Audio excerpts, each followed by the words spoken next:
Bonsoir à tous, merci d'être, présents. Donc on va passer, petite heure et quart ensemble pour parler effectivement des réseaux sociaux, de l'IA et d'ailleurs du lien qu'il y a entre, les 2 et de voir quel impact ça a en fait sur, les jeunes, sur, leur représentation du monde, sur les informations, sur, l'estime de soi. On va aborder plein de sujets et surtout vous donner des clés pour en parler avec eux, voir vraiment quels sont les enjeux aussi, de sensibilisation. Donc vous allez voir, je vais vous questionner et puis de toute façon, au fur et à mesure, je vais vous inviter aussi à poser des questions. N'hésitez pas de toute façon à tout moment à les écrire aussi dans le chat. On fera des pauses, voilà, pour pouvoir répondre, à vos questions. Voilà, l'objectif, c'est que vous repartiez, de ce webinaire avec, une meilleure connaissance de ce que sont ces réseaux, de ce qu'en font vos enfants,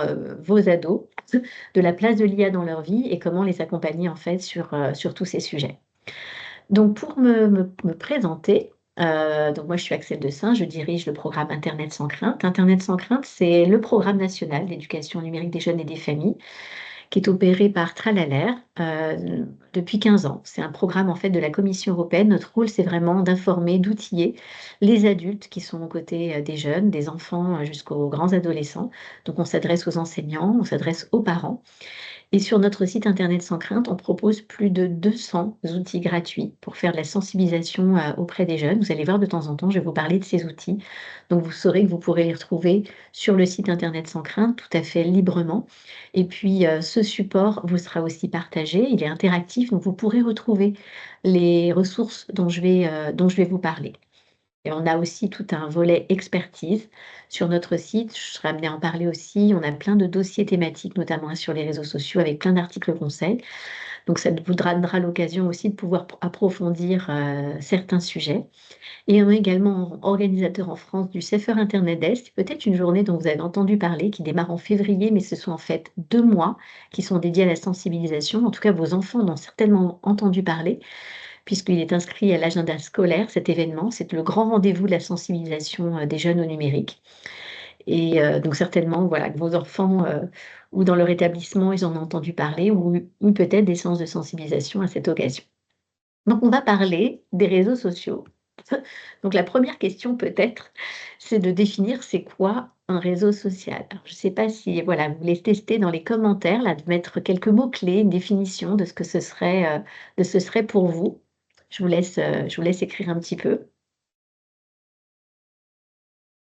parce que c'est important, voilà, qu'on ait tous, la même définition. On a l'impression que derrière ce mot-là, aujourd'hui, il peut y avoir plusieurs choses.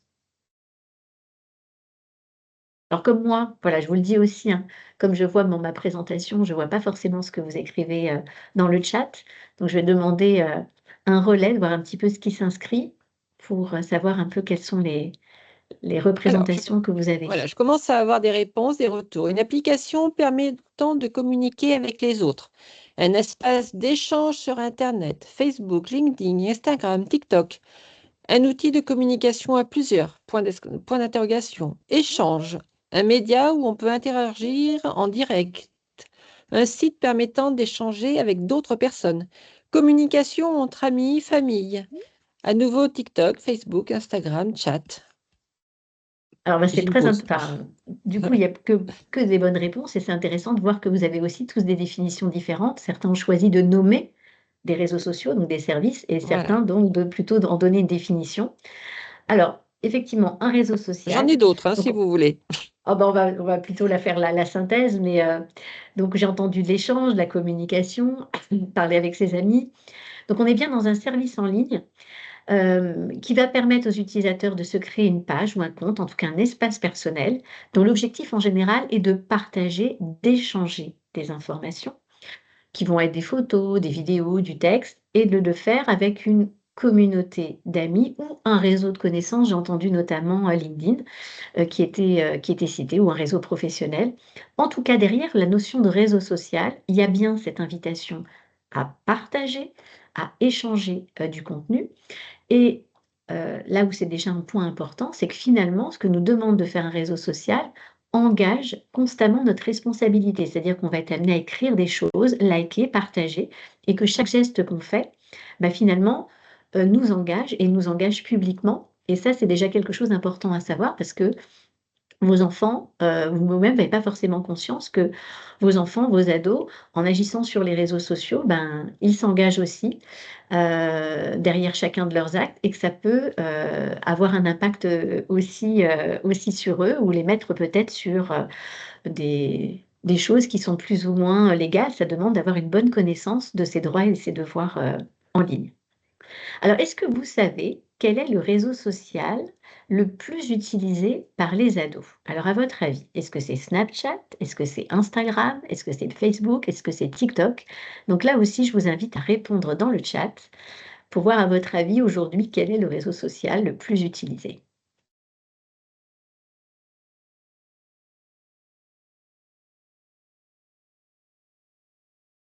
J'ai beaucoup de TikTok, j'ai des Snapchat, un peu mon Instagram. C'est peut-être TikTok qui vient en tête.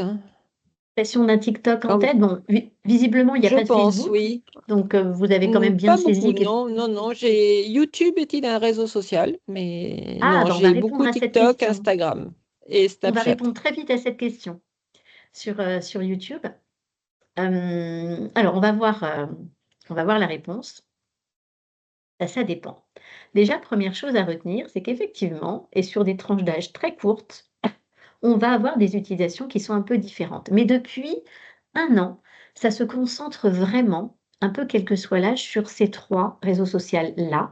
Donc vous voyez que l'ordre change un peu. Sur les 11-14 ans, c'est Snapchat qui est en tête, avec TikTok derrière et Instagram. Et à partir de 15-18 ans, c'est Instagram qui arrive en tête, Snapchat en deuxième et TikTok en troisième. Alors c'est marrant parce que Snapchat ressortait pas forcément beaucoup, on n'en entend pas beaucoup parler dans les médias. En plus, c'est un réseau social, quand on l'utilise pas, c'est pas forcément facile de savoir ce qu'il y a derrière et pour autant, ça reste quand même souvent un des premiers réseaux sociaux utilisés et vous inquiétez pas, dans quelques instants, on va explorer aussi chacun, de ces réseaux. Mais à votre avis, quelle est la part des moins de 13 ans qui ont au moins un compte sur un réseau social aujourd'hui? Est-ce que c'est 63 75 86? Donc vous voyez quand même tous des chiffres assez élevés. Mais à votre avis, on est à quel niveau?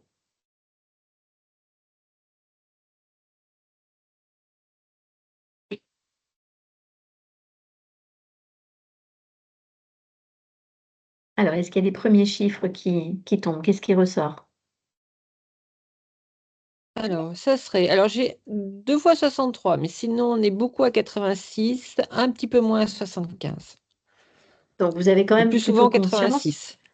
que, grande partie de moins de 13 ans sont sur les réseaux sociaux. C'est 75 des 11-12 ans qui Et ont un j'ai compte une sur un réseau. remarque.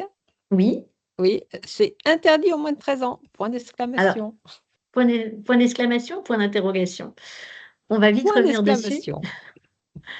Donc, tout à l'heure, j'avais la question: «Est-ce que YouTube est un réseau social?» Eh bien oui, et c'est bien le premier réseau social encore des moins, de 13 ans et je me suis permis aussi de glisser WhatsApp, qui est une messagerie, qui est souvent d'ailleurs, heu, la première entrée que les enfants peuvent avoir, avec les échanges en ligne, très utilisée aussi pour les groupes classes et qui quand même a des fonctionnalités extrêmement proches d'un réseau social puisqu'on peut avoir une story, on peut discuter, rejoindre des groupes de discussion avec des personnes qu'on ne connaît pas. Il y a aussi des fils d'actualité, on peut partager, du contenu, on peut échanger avec des personnes. On est vraiment là avec toutes les clés d'un réseau social et on voit que c'est le deuxième plus utilisé par les moins de 13 ans. Et plus embêtant, 67 des 8-10 ans ont un compte sur un réseau social et cette fois, voilà, celui qui arrive en tête, c'est TikTok suivi de Snapchat. Donc on a des enfants de plus en plus jeunes qui utilisent des réseaux sociaux, là où, vous l'avez, très bien dit, c'est interdit avant 13 ans pour la plupart des réseaux sociaux. Il y a Discord qui est interdit avant 15 ans et les messageries type Telegram, Zoom sont interdits avant 16 ans et il y a encore 1 an, WhatsApp était également interdit avant 16 ans. Alors, pourquoi il y a cette interdiction? Parce que, en fait, la plupart de ces réseaux sont des réseaux américains et la réglementation américaine prévoit que, avant 13 ans, on n'a pas le droit de collecter les données personnelles d'un mineur. Or, être sur un réseau social, comme je vous l'ai dit, c'est être invité à partager du contenu, à partager aussi des données avec ce réseau social. Donc, avant 13 ans, on ne devrait pas y être. Donc on voit quand même un rajeunissement important et donc des enfants très jeunes qui sont exposés potentiellement à des services, à des contenus qui ne sont pas pour eux et à des interactions auxquelles ils ne sont pas forcément préparés. On les prépare pas forcément aux règles des échanges en ligne et qu'est-ce que ça implique, d'échanger, de partager des informations sur soi. Je rajoute aussi qu'en France, la majorité numérique est à 15 ans. Alors, qu'est-ce que ça veut dire, cette majorité numérique? Alors, elle était déjà fixée depuis 2018 par le RGPD, qui était le règlement de la protection des données personnelles. Je vous ai dit, 13 ans, c'était un peu l'âge de beaucoup de services américains pour dire on n'a pas le droit de collecter des données avant 13 ans. Eh bien, l'Europe a décidé en 2018 de fixer aussi ces règles-là et a laissé chaque pays fixer ses âges et en France, la majorité a été fixée à 15 ans. Elle s'est mise sur le même âge que la majorité, sexuelle pour dire: «Avant 15 ans, c'est trop jeune pour consentir seul à partager ses données personnelles» et puis cette loi, elle a été renforcée encore avec la loi Marcangeli du 7 juillet 2023 qui a fixé 15 ans comme l'âge pour s'inscrire seul sur un réseau social. Donc qu'est-ce qu'il faut retenir pour vous de ça? Alors c'est vrai qu'aujourd'hui, il n'y a pas forcément ces vérifications d'âge sur les réseaux, mais ça veut dire que finalement, avant 15 ans, c'est trop jeune pour s'inscrire seul sur un réseau social, que c'est important que le parent soit à côté et qu'on s'assure, que le réseau social soit bien paramétré pour que justement, il n'y ait pas trop de données partagées, que la gestion des contacts, soit bien faite aussi. En tout cas, avant ces âges-là, on estime que c'est trop jeune pour utiliser un réseau social et pourtant aujourd'hui, c'est massivement utilisé par des enfants. Alors nous, on a créé des outils, je vais Alors, vous parler comme ça, je vais de juste il y a une vous question? Oui? interrompre, Oui, Axel. oui. Est-ce qu'on peut considérer que Discord correspond à la définition du réseau social tel que vous l'avez énoncé? Oui, Discord est un réseau social et là, tout de suite, en fait, on va faire le focus un peu sur les différents réseaux. Quelles sont les spécificités? Qu'est-ce que les jeunes aiment bien? Et on va parler de Discord puisqu'effectivement, c'est bien un réseau social. Donc, sur cette question, si vous êtes parent d'enfants qui n'a pas encore l'âge, je sais qu'il y a il y a un vrai challenge, il y a une pression aussi sociale à être très tôt sur les réseaux sociaux parce qu'évidemment l'essentiel aujourd'hui des activités numériques en ligne se passe à travers les réseaux. C'est là que se maintient, le lien social, c'est là qu'on échange, c'est là qu'on découvre des contenus, donc c'est là qu'on se construit aussi une culture commune.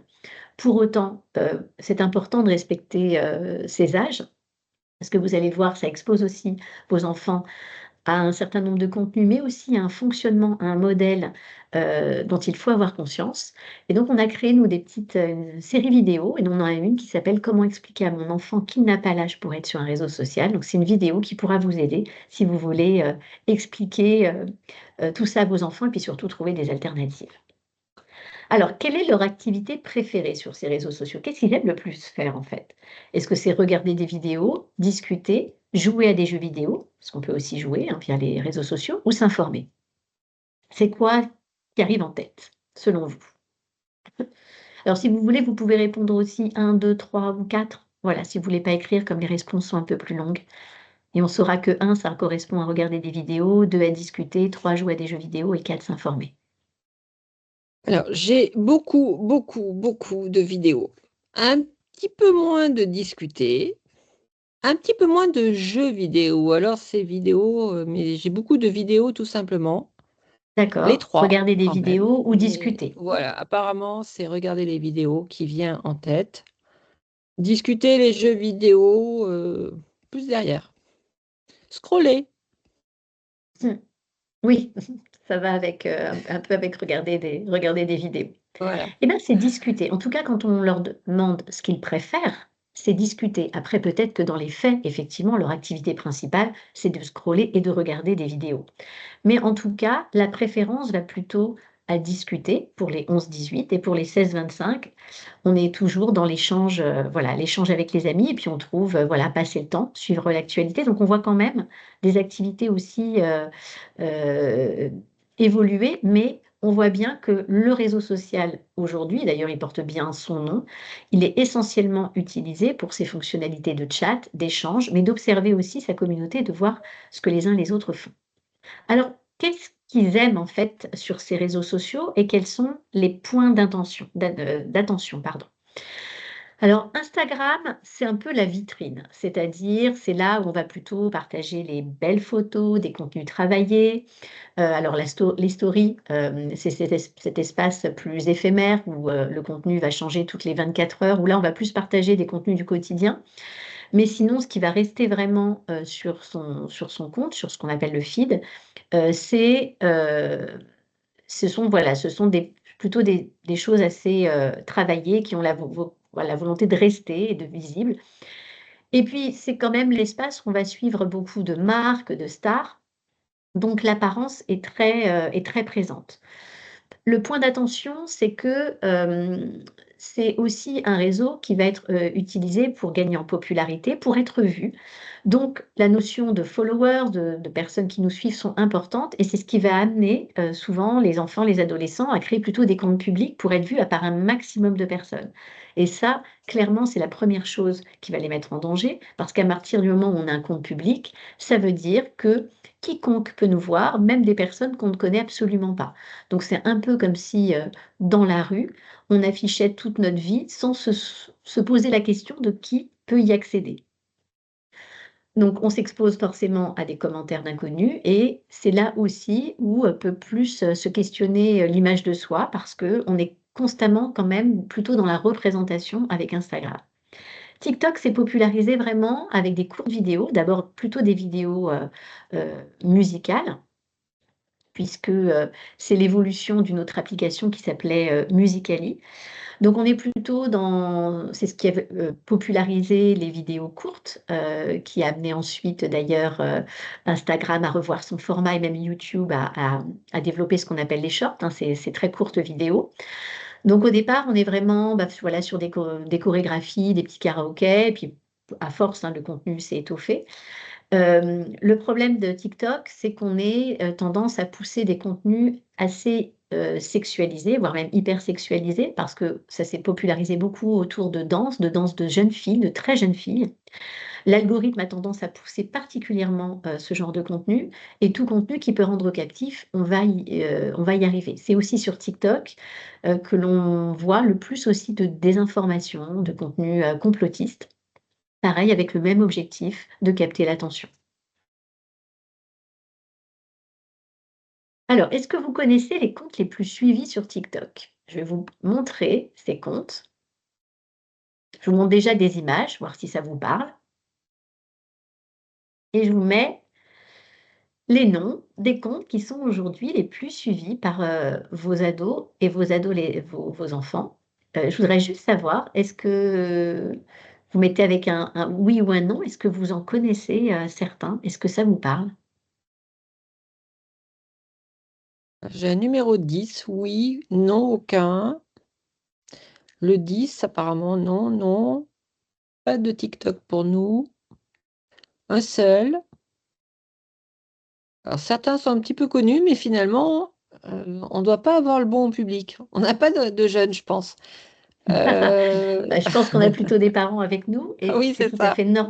c'est tout à fait normal que vous ne connaissiez pas, ces figures-là et qui ont quand même des dizaines, de milliers d'abonnés parce Mais qu'on peut apparemment, celui qui emporte le plus, c'est le 10. Alors, je ne sais pas le si c'est le 10, voilà, physique, parce que mais c'est Thibaut InShape, c'est une personne dont on a parlé dans les médias et on va être amené à en reparler parce qu'aujourd'hui, c'est celui qui a le plus d'abonnés sur YouTube, en France. Voilà, c'est le compte le plus populaire en France. Donc c'est certainement comme ça que vous en avez entendu parler. Il est un peu moins présent sur TikTok par rapport à d'autres, mais les autres, très certainement, sont totalement inconnus pour vous. Ça montre que vraiment les enfants, les adolescents ont une culture qui est totalement, différente de la nôtre à travers ces réseaux et ont des stars qui sont, pour nous des de total inconnus.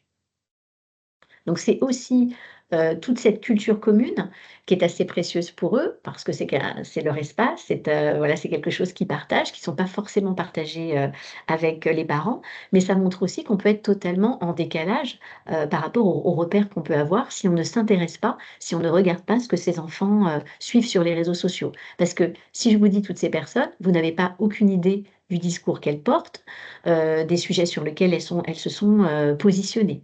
Et du coup, ça influence forcément la pensée de vos enfants. Alors, je continue avec YouTube, je vous l'ai dit, c'est bien réseau social. Pourquoi? Alors, effectivement, quand on est uniquement consommateur de YouTube, à regarder des vidéos, on n'a pas cette notion de réseau social. Mais il faut se rappeler que YouTube, c'est la porte d'entrée des enfants dans le numérique. On parle même plus d'Internet aujourd'hui. C'est-à-dire que très souvent, dès tout petit, bah, pour regarder des vidéos, des dessins animés, des petites comptines, c'est finalement la première interface qu'ils vont connaître. Donc, ils y sont extrêmement habitués et dès qu'ils vont avoir l'âge ou la possibilité, ils vont être tentés de se créer un compte. Donc, YouTube est interdit, pareil, avant 13 ans.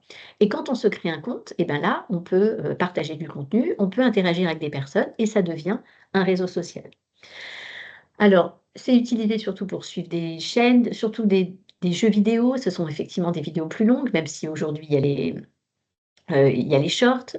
Hem, on va voir qu'aujourd'hui, on va en parler tout à l'heure, YouTube participe malheureusement à véhiculer un certain nombre, de stéréotypes et c'est aussi très souvent là que les enfants assez jeunes vont rencontrer des contenus choquants et pas forcément de la manière dont vous imaginez, c'est-à-dire pas forcément à travers les vidéos directement, mais à travers les publicités. On trouve très facilement sur YouTube des publicités pour des contenus pornographiques, du coup avec des images explicites ou des publicités pour, des jeux vidéo ou des films qui sont, interdits aux mineurs ou qui vont être particulièrement violents et qui peuvent véhiculer des images impressionnantes. On se rend compte que finalement, les premières images choquantes auxquelles des enfants très jeunes sont confrontés viennent de YouTube à travers des publicités.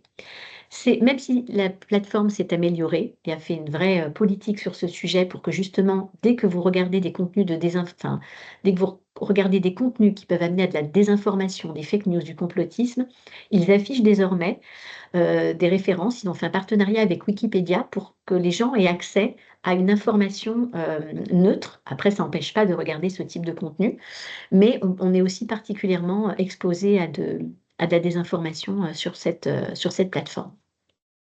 Alors Snapchat, c'est un peu la boîte noire en général pour vous, parce qu'en général les parents y sont pas, ou peut-être très peu, donc on n'a pas vraiment idée de ce qui s'y passe. Donc on ne sait pas forcément comment accompagner ses enfants parce on sait pas. Donc c'est quoi Snapchat? C'est un espace surtout où on va, chatter, d'où le côté chat et le snap, qu'est-ce que c'est? C'est vraiment la spécificité de Snapchat, c'est de pouvoir s'envoyer ce qu'on appelle une photo éphémère, du contenu éphémère qui va s'effacer très, très rapidement. Donc c'est quand même un encouragement à partager, bah, du contenu qu'on ne partagerait pas ailleurs, du contenu intime notamment, en se disant que de toute façon ça ne reste pas, alors qu'il est possible évidemment toujours de faire un screen. La première règle à retenir, c'est effectivement quand on partage du contenu en ligne, il nous échappe totalement. On ne sait pas, que ce soit sur une messagerie ou un réseau social, qui peut le récupérer et en faire quoi? Alors sur Snapchat, quand on fait un screen, copie d'écran, on est informé qu'une personne a fait une copie d'écran, mais pour autant, ça n'empêche pas, que ce soit fait.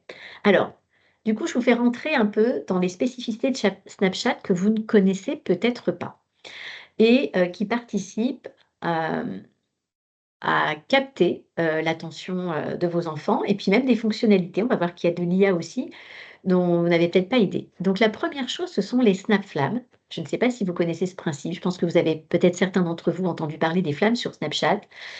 L'idée qu'a eu en fait Snapchat, c'est de gamifier l'amitié, c'est-à-dire de pouvoir représenter visuellement le lien qu'on entretient avec une personne. Alors comment ça fonctionne les flammes?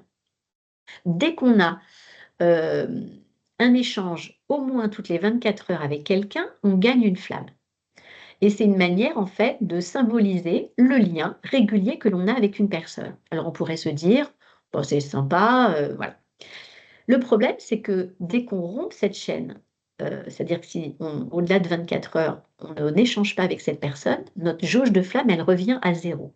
Et finalement, bah, on se prend assez vite au jeu à partir du moment où on a 50, 100. flamme avec quelqu'un, et en plus, à un moment où on a besoin aussi de se construire un cercle amical, de montrer une certaine fidélité qu'on peut avoir avec ses amis. Et bien finalement, cette flamme, c'est la traduction de ça. Et c'est particulièrement perturbant pour certains de rompre cette chaîne. Et malheureusement, c'est ce qui peut les amener à avoir des comportements un peu dangereux pour leur propre sécurité, qui est de partager notamment leur mot de passe. C'est-à-dire que dès qu'ils savent qu'ils ne vont pas être, sur Snapchat parce qu'ils vont être en endroit où ils sont déconnectés, ou imaginez parce qu'on leur a privé de leur téléphone, et ben, ils peuvent être tentés et un tiers des ados a déjà, donné son mot de passe à un de ses amis qui va être en charge de maintenir ces flammes. Donc malheureusement, ça peut les mettre, en danger et puis surtout, bah, ça les invite à être connectés de manière très régulière pour maintenir ça. Autre particularité de Snapchat, c'est ce qu'on appelle la Snap Map. Donc, c'est la géolocalisation. Alors, la géolocalisation, il y en a dans tous les réseaux sociaux et c'est vraiment une des choses qu'il faut penser à regarder, voire à désactiver parce que finalement, ça renseigne en permanence le réseau social sur les endroits où on est, les personnes qu'on fréquente, les boutiques qu'on fréquente et bien sûr, ils se nourrissent de ces données-là pour nous pousser ensuite ce type de contenu. Là où la SnapMap peut être problématique, c'est qu'elle rend visible, quand c'est activé, en permanence où est-ce qu'on est pour nos contacts. Donc déjà, ça peut créer euh, des jalousies ou voilà, des problèmes aussi de...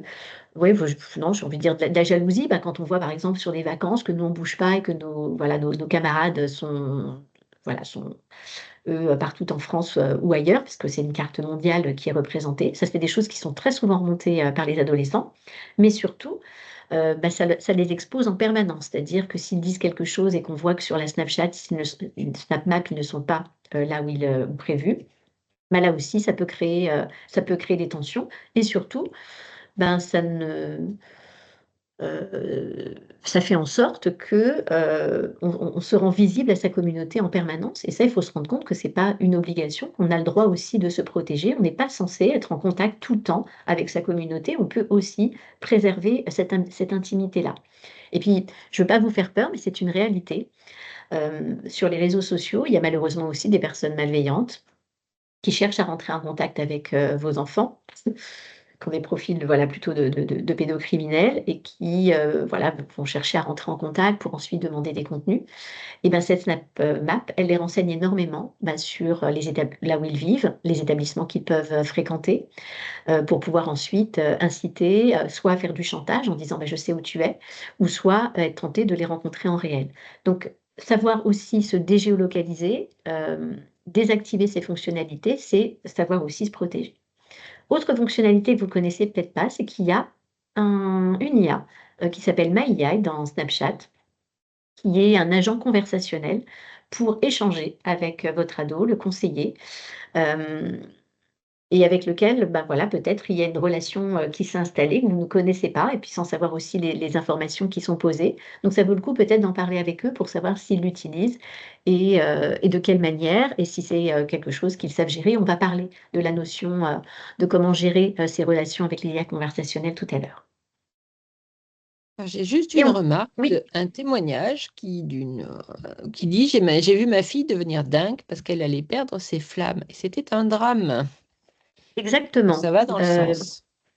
Oui, parce que alors il faut pas minimiser ça, c'est important pour eux parce qu'effectivement, c'est des âges où, bah, d'abord on construit son cercle social, on est en train de construire justement ce cercle en dehors de sa sphère familiale, c'est important, c'est comme ça qu'on se construit son identité, c'est aussi par rapport aux autres, donc cette amitié, elle est extrêmement forte. Il ne faut pas, voilà, il faut pas la déconsidérer, mais j'ai envie de dire, c'est jouer avec les vulnérabilités adolescentes, que Snapchat ait utilisé cette mécanique pour matérialiser l'amitié, le lien qu'il peut y avoir entre des personnes. Donc c'est simplement d'en avoir conscience et je suis pas surprise, c'est des témoignages qu'on a, très souvent, donc capable de prendre de la distance avec ça et d'expliquer que c'est pas ces flammes qui sont, vraiment représentatives du lien qu'on peut avoir avec quelqu'un. Voilà, l'amitié, ça ne se traduit pas avec une représentation d'un icône sur une, voilà, il y a certainement plein d'autres manières qui permettent de témoigner son amitié. Mais savoir que c'est important pour eux, pour en parler et apprendre aussi à prendre de la distance. Je voulais m'arrêter aussi sur 2 réseaux sociaux que vous connaissez peut-être moins parce que, on en parle moins tout simplement et vous avez peut-être pas conscience que vos enfants sont utilisateurs. Alors, c'est assez genré, j'avoue, c'est plus les garçons, même si vous avez des enfants qui sont étudiants, Discord est très utilisé aujourd'hui, dans les communautés étudiantes pour échanger. Mais Discord est assez associé à l'univers du jeu vidéo, c'est le cas de Twitch aussi. Parce qu'en fait, c'est, voilà, un écosystème complet qui permet de rejoindre des serveurs de jeux et d'avoir justement des espaces de discussion, des salons de discussion qui vont permettre de discuter avec sa communauté de joueurs. Mais ça peut être aussi très utilisé, dans les groupes classes. De plus en plus, on a des groupes classes Discord, même si ça arrive en général, plus sur les niveaux, supérieurs. Sur Twitch, je parle de Twitch avant de parler un peu des risques de ces plateformes. C'est un peu, voilà, la TV nouvelle génération, c'est là où des influenceurs se retrouvent, où il y a des compétitions notamment de jeux vidéo, mais il y a plein d'autres contenus, aussi. Donc c'est devenu aujourd'hui une plateforme de streaming qui est très utilisée. Le problème de ces 2 services, c'est qu'ils n'ont pas la même, voilà, ce n'est pas les mêmes grosses entreprises qu'il peut y avoir comme Meta, derrière, Instagram et WhatsApp ou TikTok ou même Snapchat. Donc il n'y a pas forcément les mêmes services, les mêmes outils de modération. Donc malheureusement, c'est là qu'il va y avoir aussi le plus de cyberharcèlement, de partage de contenus qui peuvent être inappropriés, notamment des contenus à caractère pornographique. Comme c'est un peu d'un monde de garçons, de jeux vidéo, je partage énormément aussi de contenus sexistes. C'est pas facile forcément pour les filles d'être présents, ou les garçons s'autorisent plus à avoir des comportements, sexistes. Donc peut-être, voilà, questionnez vos enfants pour savoir s'ils sont utilisateurs, de ces plateformes, de s'assurer que les échanges qu'ils ont sont apaisés, qu'ils n'ont pas été choqués par des contenus, qu'on ne leur a pas partagé ou parlé, de manière, ce qui a pu les mettre mal à l'aise. Parce qu'effectivement, c'est pas forcément connu et il y a pas forcément beaucoup de modération. Une traduction avant d'aller plus loin. Oui, Swatting. Que signifie swatting? Dans juste avant, la page d'avant. alors attendez, je reviens dessus. Donc pour Twitch, il y a streaming, swatting dans les dangers. Je vois pas. Twitch, vous avez le cœur, vous avez puis le panneau attention. Donc il y a streaming, instantanéité, manque de contrôle et swatting. Ah oui, pardon, le swatting, en fait, c'est une forme d'arnaque. Ce sont des faux, appels téléphoniques anonymes, en fait. En fait, le problème de ces plateformes, c'est qu'elles invitent vers des liens. Elles peuvent être invitées, en fait, parce que c'est malheureusement des personnes malveillantes qui vont amener vers des liens externes. Par exemple, vers des comptes sur Telegram, hem et vers des liens qui peuvent mener à des arnaques. Voilà. Donc ce qu'on appelle le sweating, c'est ça. Avant que vous ne continuiez, j'ai juste faire un rappel parce que je vois que ça revient souvent sur le chat. Oui, le webinaire est enregistré. Il sera sur notre chaîne YouTube et cette fois-ci, je ne me trompe pas, c'est Action PEP, pardon. Oui, si je confonds, Action PEP. Euh, et le PowerPoint sera sur notre centre de ressources.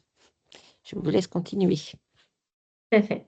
Donc voilà, ce sont des arnaques téléphoniques, anonymes. Alors, quels sont les enjeux de sensibilisation? C'est quoi les points importants? Alors, on a demandé, aux jeunes, c'était quoi les avantages des réseaux sociaux pour eux? Donc vous l'avez vu, ça se ressortait bien aussi dans leur activité préférée, c'est de communiquer, apprendre de nouvelles choses et se divertir. Donc ce qu'ils attendent des réseaux sociaux, c'est quand même quelque chose de plaisant, d'agréable, qui leur procure, voilà, plutôt du bien-être. Et quand on leur demande les impacts négatifs des réseaux sociaux pour eux, voilà ce qui est ressorti. On devient accro aux réseaux sociaux, les réseaux sociaux propagent des rumeurs et ils contribuent au cyberharcèlement. Donc on va voir, heu, comment lutter contre chacun de ces points-là et pourquoi en fait les réseaux sociaux, rendent accro, propagent des rumeurs ou peuvent contribuer au cyberharcèlement et puis on va voir d'autres points également. Alors l'important et c'est le nœud du problème, c'est de comprendre pourquoi on est accro. J'imagine que si je vous demande, voilà, ce qui vous préoccupe par rapport à l'utilisation des réseaux sociaux de vos enfants, il y a peut-être effectivement les contenus qu'ils peuvent regarder, mais je pense que le temps d'écran arrivera en premier. L'impression que d'être complètement capté, et si on veut être vraiment honnête avec nous-mêmes, on a à peu près la même problématique. On se rend compte que quand on est sur ce type de réseau, c'est très difficile de s'en détacher. Alors, à votre avis, quelle est la part des parents qui craignent une dépendance aux écrans pour leurs enfants? Alors, on va voir si ça correspond à en tout cas vous, si vous deviez vous positionner. Vous seriez plutôt, 30, 50, 70 ou 90? Je crois qu'une grosse majorité, ça commence à descendre, mais était à 90. Là, on commence un petit peu à descendre, voire 99. Ah, il y en a certains, on voit que c'est un gros sujet d'inquiétude. Oui, oui, oui, on est beaucoup 70-90 quand même. Parfois un peu moins, mais... Bon, ah donc vous êtes assez représentatif des parents qui ont été interrogés, c'est effectivement Et une 90. remarque quand même, Oui, les parents sont eux-mêmes addicts. on est d'accord, mais c'est pour ça que je vous disais, on l'est aussi et il y a des raisons et c'est ce qu'on va voir. Mais c'est vrai que, cette inquiétude, on peut la comprendre parce que si on regarde les temps d'écran des enfants, les 16-19 ans aujourd'hui sont la tranche d'âge qui est la plus connectée, qui est le plus sur les réseaux. Alors, c'est parce que ça fait aujourd'hui, les réseaux sociaux concentrent énormément, d'activités, tout passe par là. C'est-à-dire que des activités qui étaient avant éclatées sur, d'autres écrans ou d'autres types d'activités, de lecture, comme par exemple, la presse, bah, tout se concentre là. C'est-à-dire que sur ces réseaux et sur un même écran même que sont, par exemple, le smartphone, c'est là où on va regarder sa série préférée, c'est là où on s'informe, c'est là où on discute avec, ses amis, c'est là où on va se distraire. Donc ça concentre énormément d'activités. Donc c'est normal qu'il y ait plus de temps, mais il y a aussi des mécaniques qui sont utilisées pour nous rendre captifs et nos enfants et nos adolescents, ils sont beaucoup plus vulnérables et c'est normal puisque c'est un âge où on gère pas forcément, toutes ses émotions, où on n'a pas conscience aussi des mécaniques qui sont mis en place derrière et le savoir, ça va vous permettre aussi d'activer de nouveaux leviers, de discussion et avec eux pour pouvoir les accompagner sur ces points-là. Alors pourquoi on est accro aux réseaux sociaux? Est-ce que vous voulez mettre des mots-clés? Est-ce que vous avez une idée? Pourquoi on est accro,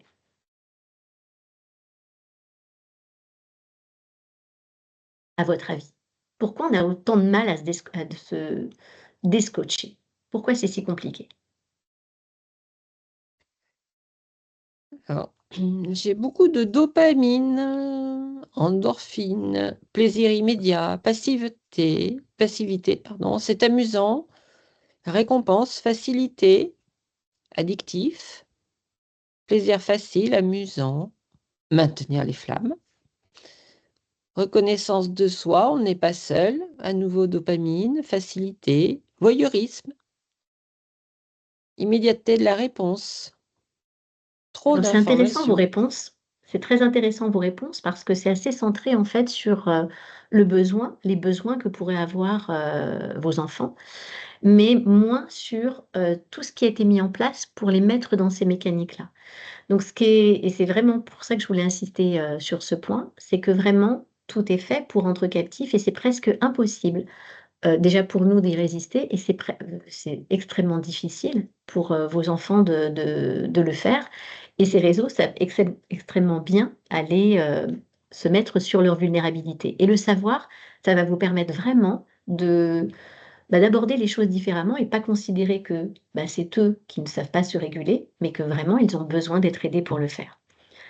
Alors pourquoi on est accro? Parce que c'est le modèle économique des réseaux sociaux. Enfin, aujourd'hui, on utilise, plusieurs heures par jour et massivement des services qui sont gratuits.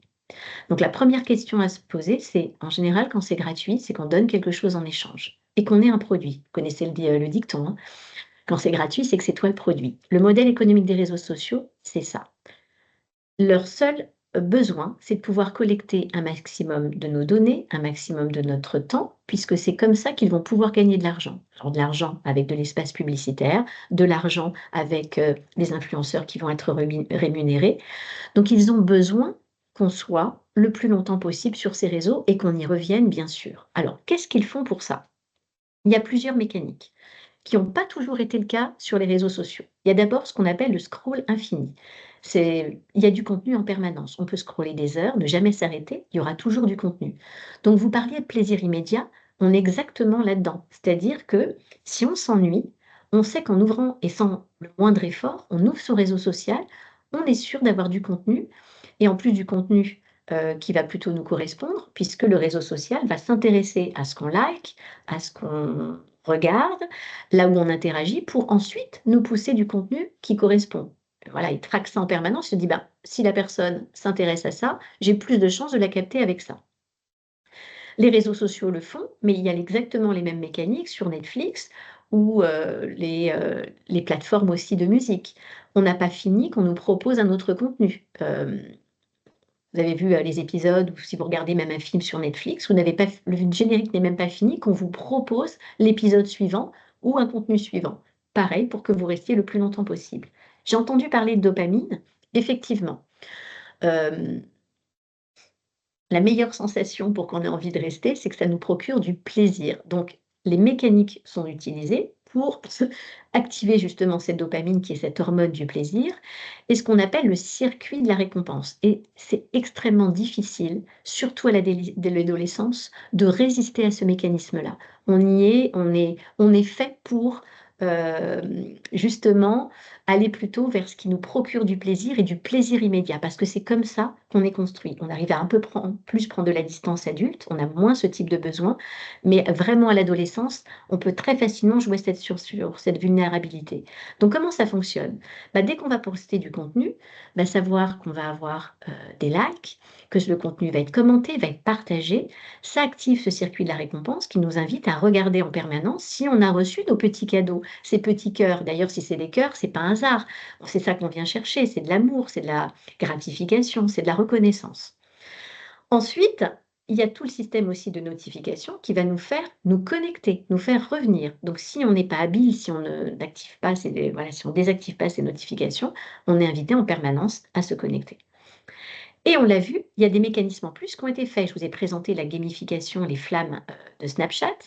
Mais BeReal, vous connaissez peut-être, je ne vais pas parler spécifiquement de ce réseau social parce qu'il est un peu en train de perdre en puissance. C'est un réseau social français qui a eu quand même cette idée géniale d'inviter toute une communauté d'utilisateurs à se connecter tous les jours à la même heure pour partager une photo de soi.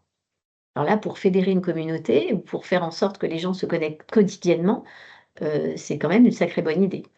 Et c'est des mécanismes qu'on retrouve aussi dans les jeux en ligne et le lien entre jeux en ligne et réseaux sociaux, il est très poreux, également. J'ai justement une Oui, remarque. Lors d'une conférence avec une neurologue et les réseaux sociaux, elle disait que les j'aime et autres likes hein, donnent des shoots au cerveau, des récompenses. Et c'est pourquoi on devient addict et on y va de plus en plus. En parallèle, lorsqu'on en a plus, pardon, on est triste et donc ça incite énormément à être toujours connecté. c'est exactement cette mécanique-là qui est utilisée. Heu, on va être tenté d'aller vers quelque chose qui nous fait plaisir, qui nous fait du bien, qui nous donne finalement ce shoot de dopamine. Donc c'est comme ça qu'on est invité à retourner et justement, bah, cette dopamine quand elle est activée, c'est une hormone, assez forte qui fait que quand on ne l'est pas alimentée, ben, on ressent à l'inverse plutôt, un sentiment de tristesse, de stress. Donc c'est que cette mécanique-là qui est activée pour qu'on ait envie d'y revenir le plus longtemps. Donc vraiment le but, c'est de retenir notre précieuse attention, donc à travers les contenus, l'ergonomie. L'objectif, c'est vraiment qu'on reste connecté le plus longtemps possible. Comme ça, on va être susceptible de consommer de la publicité et aussi de partager nos données. Les réseaux sociaux ont besoin de nos données, ont besoin de nos interactions. C'est vraiment ce modèle économique qui repose, sur la gratuité et en échange, c'est notre attention publicitaire qu'on fournit. Donc une fois qu'on connaît ce modèle, que l'on sait qu'en fait, on est un peu victime d'une situation, ça montre que ce n'est pas de la faute de nos enfants, ils ont besoin d'être aidés pour pouvoir gérer, bah, ce rapport à ces réseaux qui les invite de toute façon à y être en permanence. Alors là aussi, pour les enfants notamment, avant qu'ils, parce que beaucoup d'enfants sont sur les réseaux et avant qu'ils soient, utilisateurs, de pouvoir leur expliquer avec des mots qui leur sont adaptés. On a une série qui s'appelle Vincelou pour les, 8-12 ans, pour répondre à leurs questions sur leur vie numérique. Et on en a créé une qui s'appelle «Pourquoi on est accro au téléphone?» et qui permet vraiment d'expliquer à hauteur d'enfant tous les mécanismes que je viens de vous expliquer. Et il s'est accompagné de fiches famille, de quiz pour que justement vous puissiez en parler avec eux, échanger avec eux sur ces sujets et surtout en parler à hauteur d'enfant.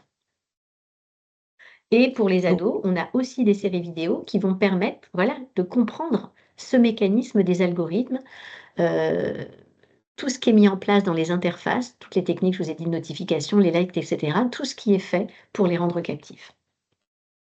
Alors j'ai une comment on remarque, oui.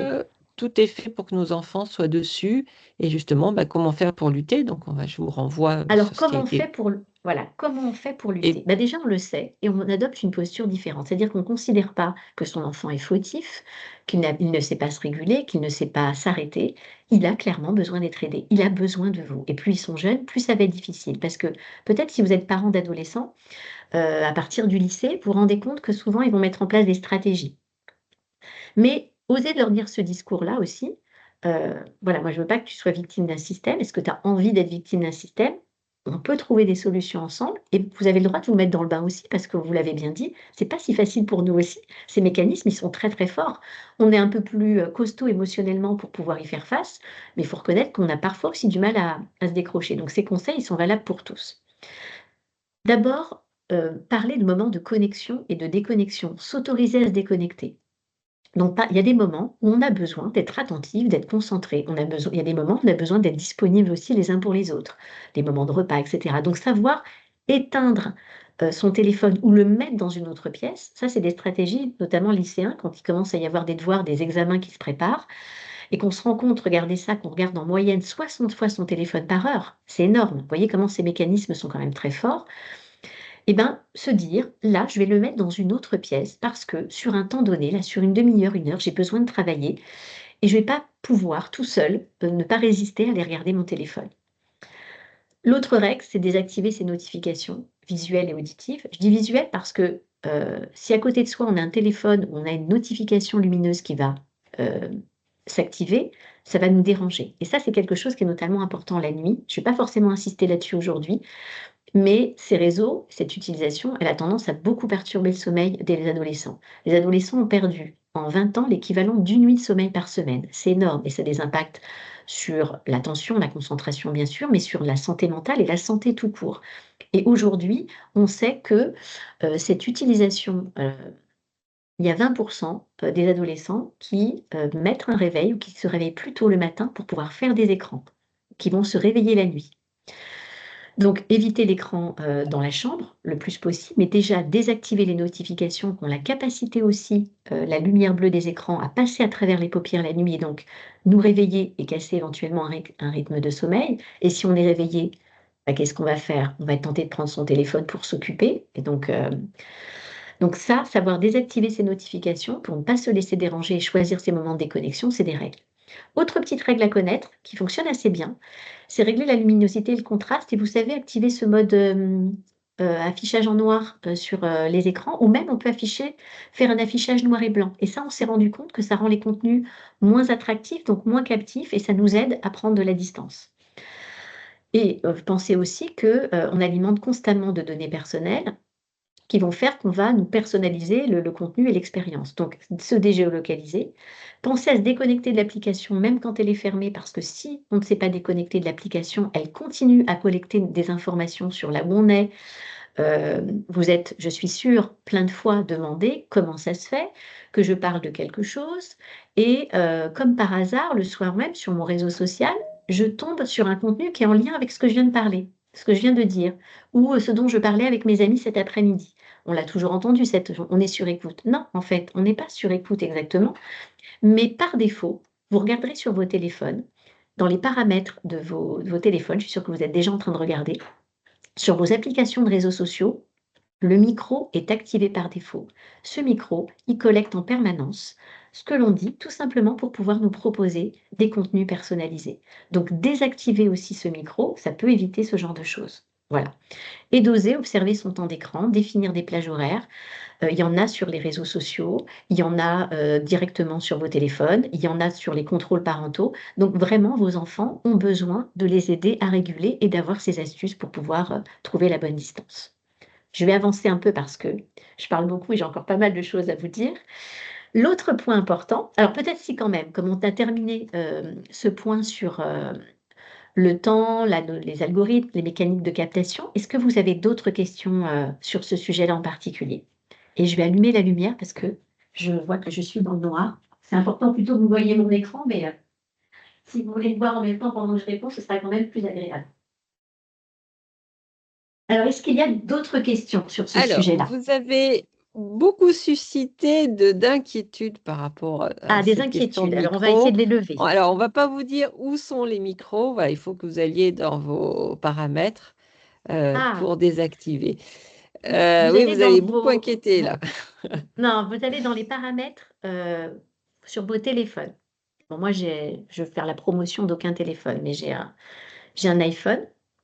Vous allez là où il y a vous voyez toutes vos applications, vous savez? Et vous rentrez sur les applications qui correspondent à vos réseaux sociaux et regardez les fonctionnalités qui sont activées par défaut et vous verrez qu'il y a le micro. Alors évidemment, si vous désactivez le micro, vous ne pourrez plus faire de notes vocales, mais vous pouvez le réactiver au moment où vous avez besoin de faire des notes vocales. Je suis pas sûre que vos enfants les utilisent pas mal, les notes vocales, mais surtout plus sur les messageries, peut-être un peu moins, sur directement sur leurs réseaux sociaux.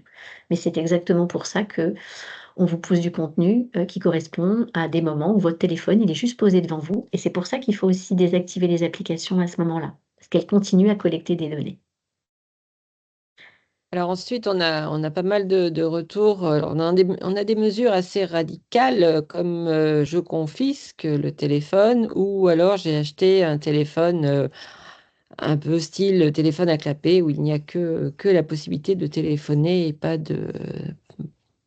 d'autre chose à faire. Alors, Sinon, ensuite, voilà, on nous demande comment faire pour justement mettre en place des stratégies. Est-ce qu'on peut vérifier le contenu de ce que nos enfants regardent? Euh, bon, alors il y vous a allez toujours voir.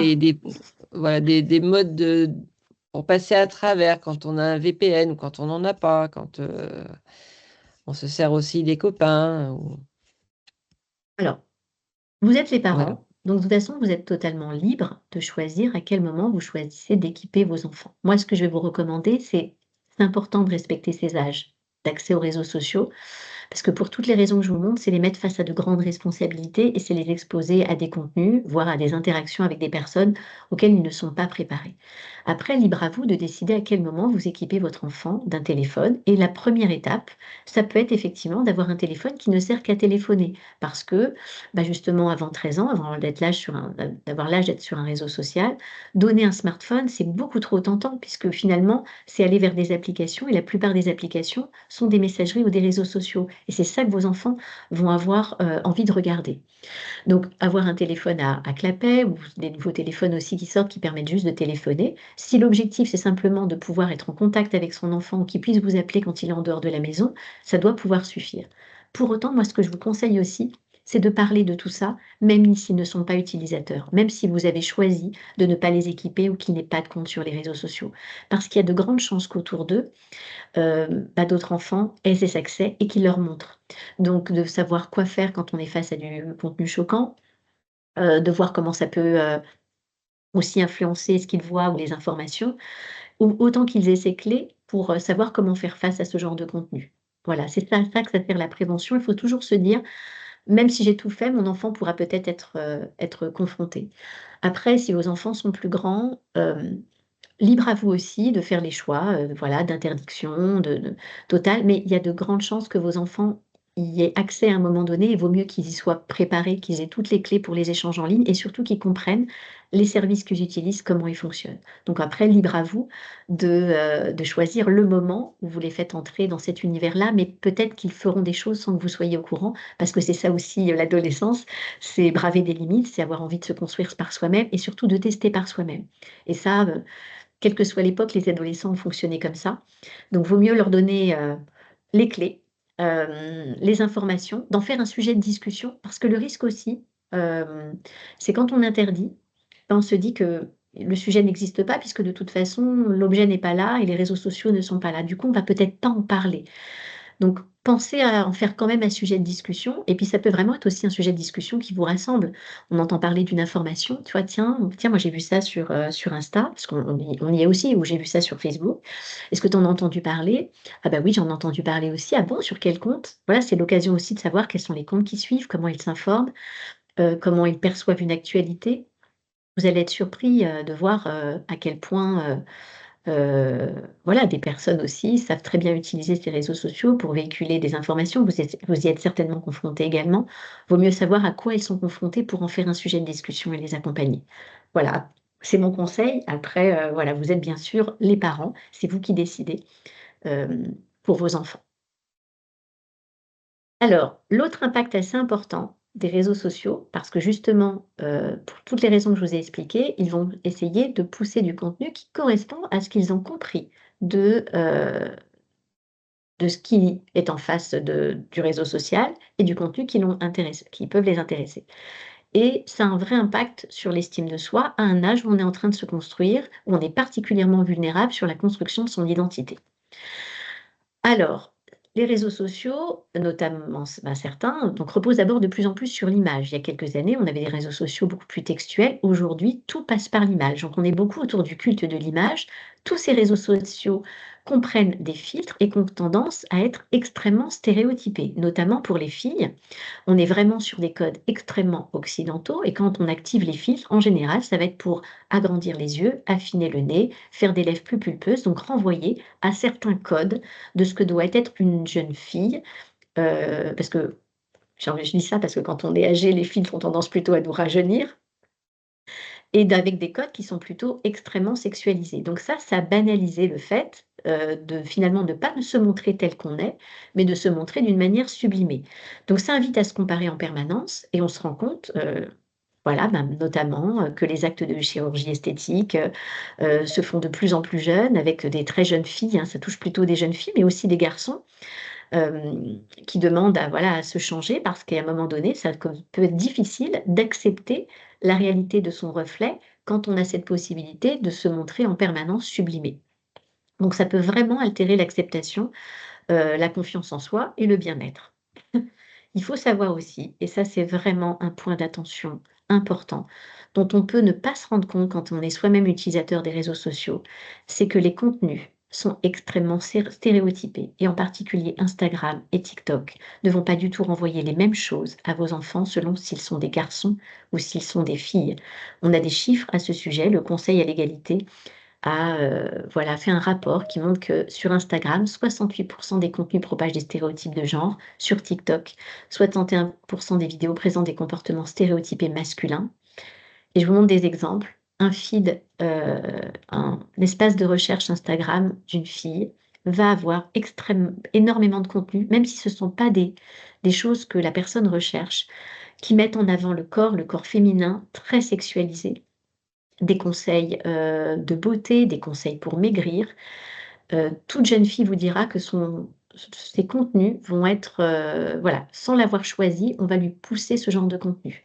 C'est vécu comme quelque chose aussi d'assez violent puisque ça leur renvoie une norme qui n'est pas forcément celle qu'ils ont choisie. Même chose pour les garçons. Aujourd'hui, les contenus très masculinistes sont extrêmement présents et ça sur YouTube aussi. C'est difficile pour un garçon aujourd'hui de ne pas, sans l'avoir choisi, être exposé à ce genre de contenu. Pour les filles également, je vous montre une tendance qui est, assez présente depuis 2 ans maintenant, celle des tradwives, c'est-à-dire un retour à la femme au foyer, voilà, oui, c'est ça. C'est un peu, le modèle de la femme au foyer. Ce sont des contenus qui sont extrêmement poussés, aussi. Alors il faut penser au modèle qu'on a derrière. Quelles sont les entreprises qu'il y a derrière? Ce sont des entreprises essentiellement américaines, qui véhiculent du coup une image plutôt, hem, hem, enfin je veux dire qui sont portées par des hommes blancs qui vont véhiculer une certaine image et les algorithmes et les IA se sont nourris de ces modèles-là. Donc vous voyez là, des vidéos aussi. Je vous ai dit tout à l'heure, le youtubeur le plus suivi actuellement est Thibaut InShape. Je ne juge absolument pas de son contenu, ou de ce qu'il fait bien, mais c'est quand même des contenus qui reposent uniquement sur le culte du corps, et des conseils pour se muscler et c'est le modèle le plus suivi aujourd'hui. On voit aussi énormément de vidéos, qui invitent à faire des exercices pour transformer la forme de son visage, pour la rendre plus masculine. Donc oui, vos enfants, hem, reçoivent des contenus qui sont extrêmement genrés et stéréotypés en fonction de s'ils sont une fille ou un garçon. Et comme les réseaux sociaux ont tendance à polariser les contenus, ils vont presque recevoir des extrêmes d'un côté ou de l'autre. Et forcément, ça a un impact sur leur représentation de leur propre sexe et du sexe opposé. Et ça participe à construire voilà, construire leur identité et leur représentation du monde.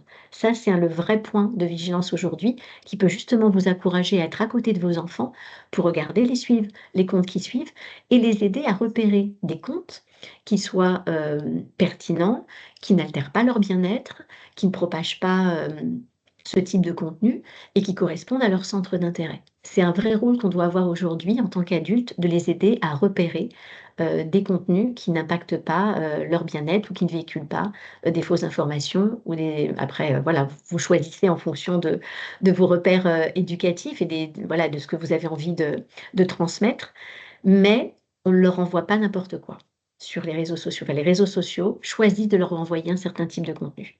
Alors, et si Axel, si on dit que on va sur les comptes de nos enfants et que l'on dit que les contenus ne nous intéressent pas, est-ce que les algorithmes vont changer?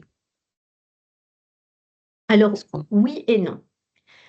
C'est à savoir, hem, ça va avoir un impact forcément, c'est-à-dire d'aller si vous vous abonnez à certains comptes, forcément ensuite dans le feed de votre enfant, c'est-à-dire donc son fil d'actualité, il va voir ces comptes-là, ça c'est certain.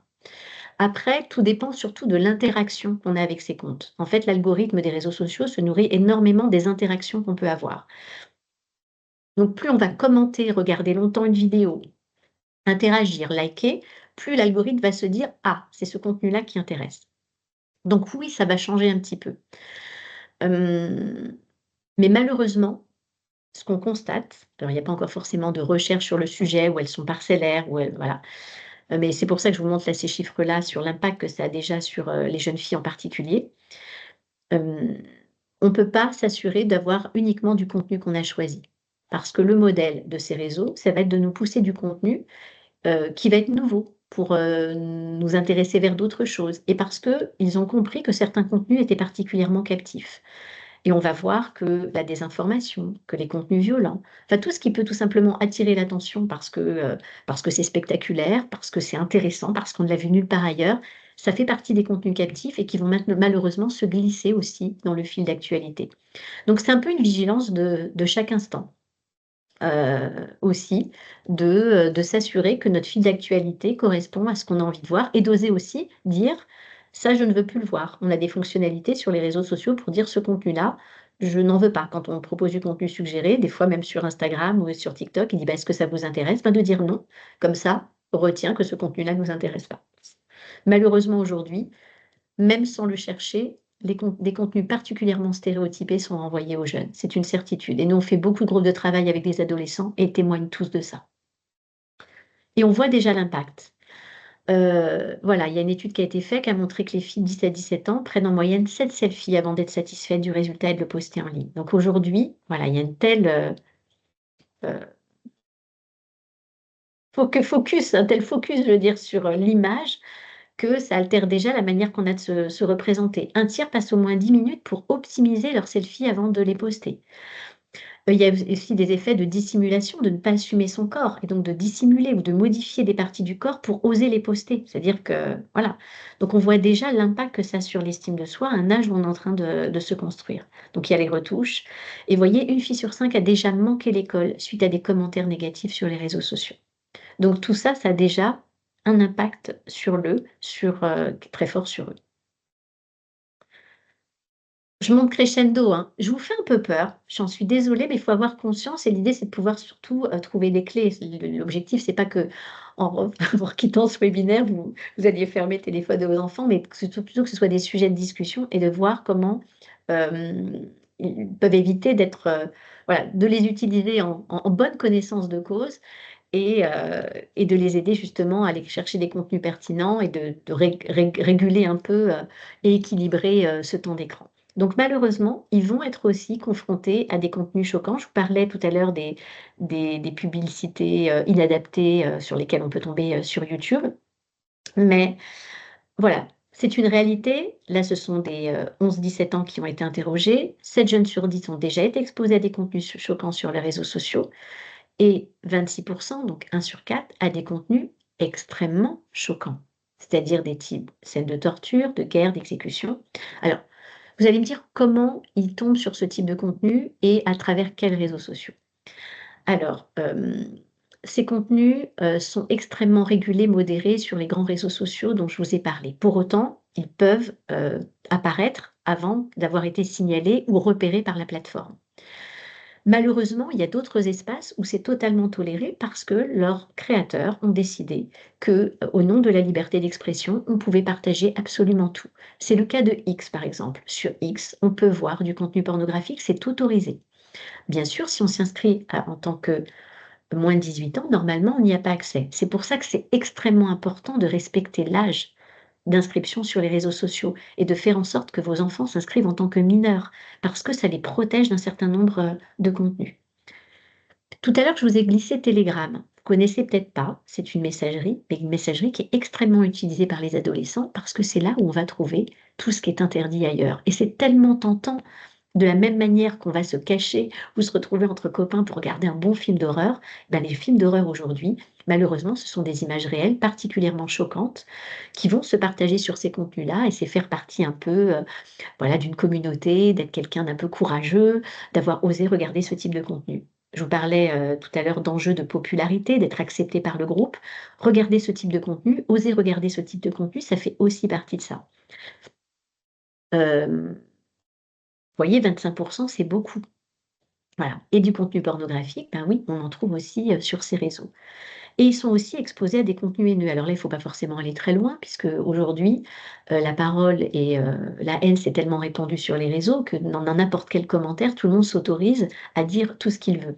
Le problème, c'est qu'ils sont exposés à tout ça, qui a participé à banaliser, à normaliser ce type de contenu et à faire en sorte qu'eux-mêmes, ils peuvent être amenés à s'exprimer de cette manière-là. Or ça les met directement en danger parce qu'aujourd'hui, partager, voilà, il y a des limites à la liberté d'expression en Europe et en France, et cette loi, elle s'applique aussi sur les réseaux sociaux et si on harcèle quelqu'un, si on tient des propos interdits, par les règles de la liberté d'expression, donc tout ce qui va être injures, propos racistes, antisémites, tout ce qui, concerne le sexisme, l'homophobie, ce sont des contenus qui sont interdits. Donc à partir du moment où on les formule, on va à l'encontre de la loi, c'est illégal. Je vous le dis aussi en tant qu'adulte, parce qu'on peut avoir tendance à l'oublier tant on voit cette haine se répandre.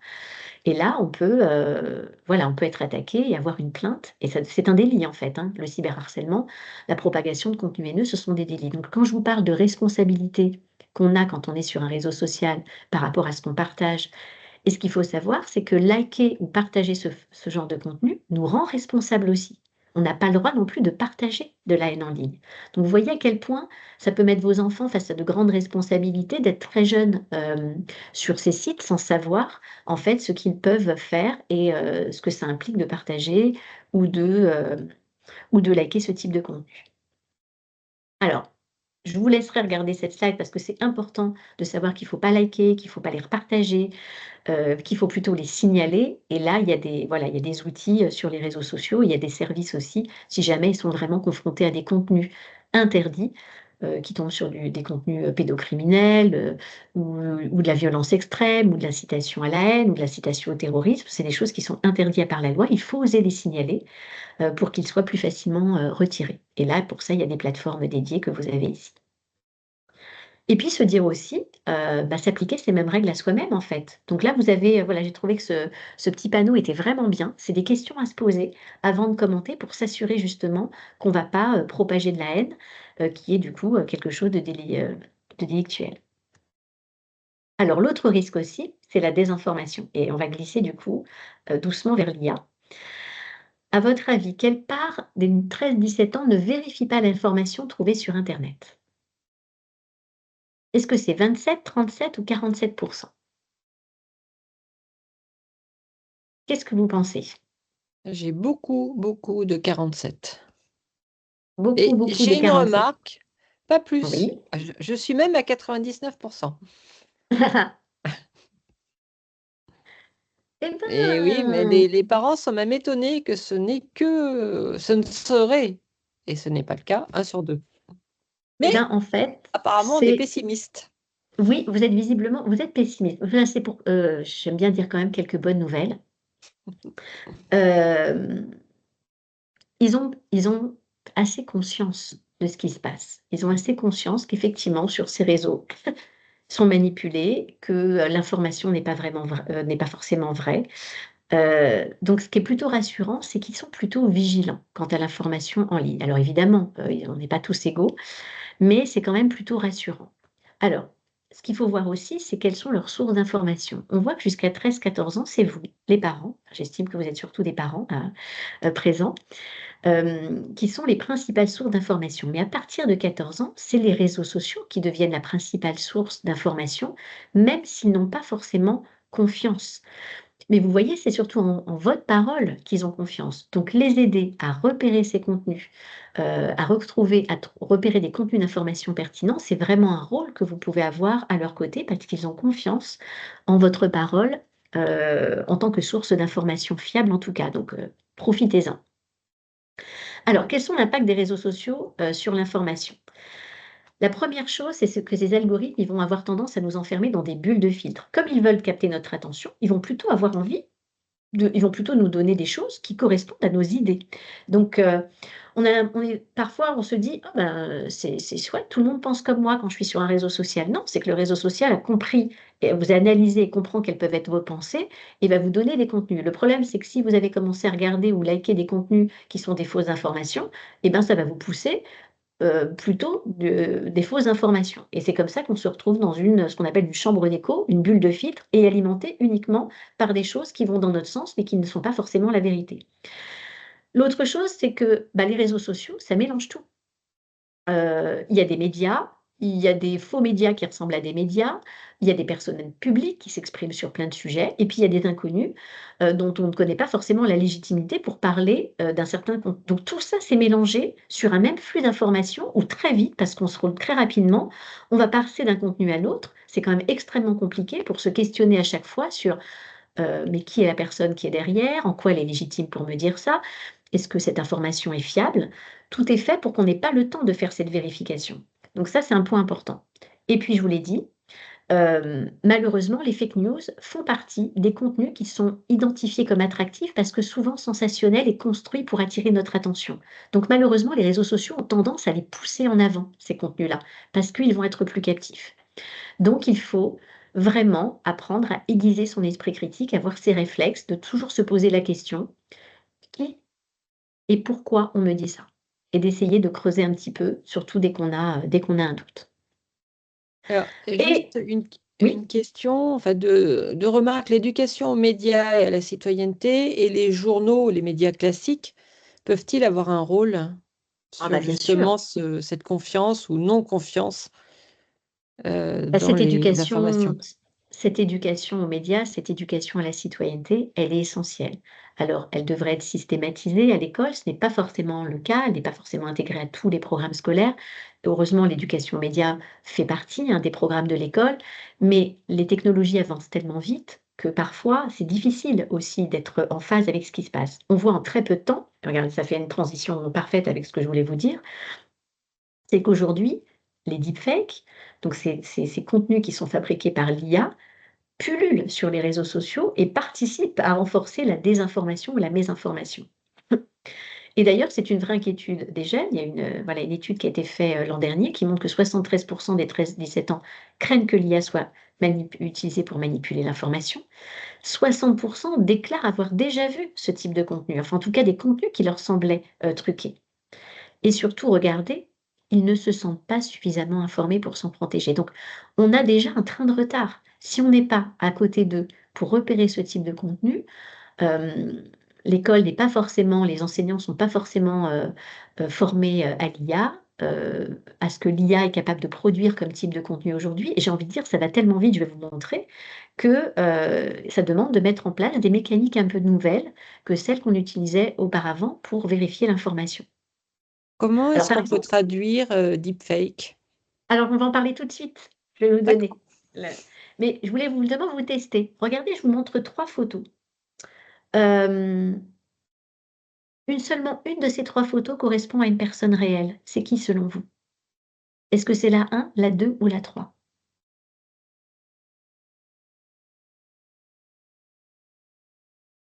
J'ai envie de vous dire, c'est presque le hasard là. J'ai Je beaucoup de serais curieuse deux de qui savoir quelle. sortent.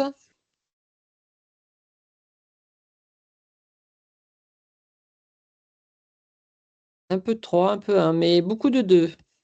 Beaucoup de 2. Alors c'est effectivement la 2, mais regardez le réalisme qu'on est capable d'avoir aujourd'hui sur, la création, d'images en fait avec l'intelligence artificielle. Alors un deepfake, je vous réponds, en français on devrait dire hyper trucage.